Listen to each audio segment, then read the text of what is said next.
ಉತ್ಸಾಹದಿಂದ ಬಂದು ಓಟ್ ಹಾಕ್ತಾ ಇದ್ದೀರಾ ಸರ್ ನೀವು? ನಾನು KCA ಮೆಂಬರು. ನಾನು ಚಿಕ್ಕ ಹುಡುಗ ಇದ್ದಾಗ ನಮ್ಮ ನಾಗರಾಜ್ ಅವರು ನನಗೆ ಮೆಂಬರ್ಶಿಪ್ ಕೊಟ್ಟರು. ಬರೀ 2,700 ರೂಪಾಯಿಗೆ ಚೆಕ್ ಕೊಟ್ಟರು. ಅವ್ರ ಮಗ ನಾನಿಬ್ರು ಜೊತೆ ಓದ್ತಿದ್ದು. ಜೊತೆಗೆ ಬೇರೆ ಎಲ್ಲ ಟೀಮ್ ಫ್ರೆಂಡ್ಸು ಗೊತ್ತು ನನಗೆ. ಬ್ರಿಜೇಶ್ ಇರ್ಬೋದು, ಅನಿಲ್ ಕುಂಬ್ಳೆ ಇರ್ಬೋದು, ಪ್ರಸನ್ನ ಇರ್ಬೋದು, ಎಲ್ಲರೂ ಕೂಡ ನನಗೆಲ್ಲ ಪರಿಚಯ. ಸೊ ನನ್ಗೇನು ಬೇಕು ಸೆಲೆಕ್ಟ್ ಮಾಡಿ ಮಿಕ್ಸ್ ಮಾಡಿ ನನಗೇನಿತ್ತು ಓಟನ್ನು ಹಾಕ್ತೀನಿ. ನಾನು ಕ್ರಿಕೆಟ್ ಲವರ್.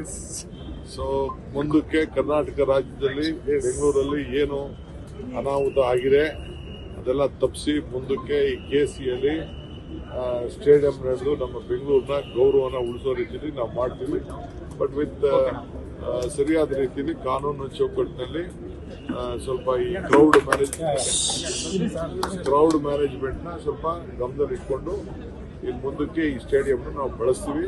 ಇದ್ರ ಜೊತೆಗೆ ಆಲ್ಟರ್ನೇಟಿವ್ ಸ್ಟೇಡಿಯಂ ಕೂಡ ದೊಡ್ಡ ಸ್ಟೇಡಿಯಂನ ಮಾಡ್ತೀವಿ. ಸರ್ ಲಾಸ್ಟ್ ಇಯರ್ ಆದಂತ ಏನಿದೆ ಅವಾಂತರ ಇದಾದ್ಮೇಲೆ ಒಂದಷ್ಟು ಬೆಳವಣಿಗೆಗಳಾಗಿದೆ. ಇಲ್ಲಿಂದ IPL ಬೇರೆ ಕಡೆಗೆ ಶಿಫ್ಟ್ ಆಗಬೇಕು ಅನ್ನೋದೆಲ್ಲವೂ ಇದೆ. ಮುಂದಕ್ಕೆ ನಾವು ಯಾವ IPL ಶಿಫ್ಟ್ ಆಗ್ಬಿಡಲ್ಲ, ಇಲ್ಲೇ ನಡೆಸಿಸ್ತೀವಿ. ಇದು ಕರ್ನಾಟಕ ರಾಜ್ಯದ ಬೆಂಗಳೂರಿನ ಗೌರವ.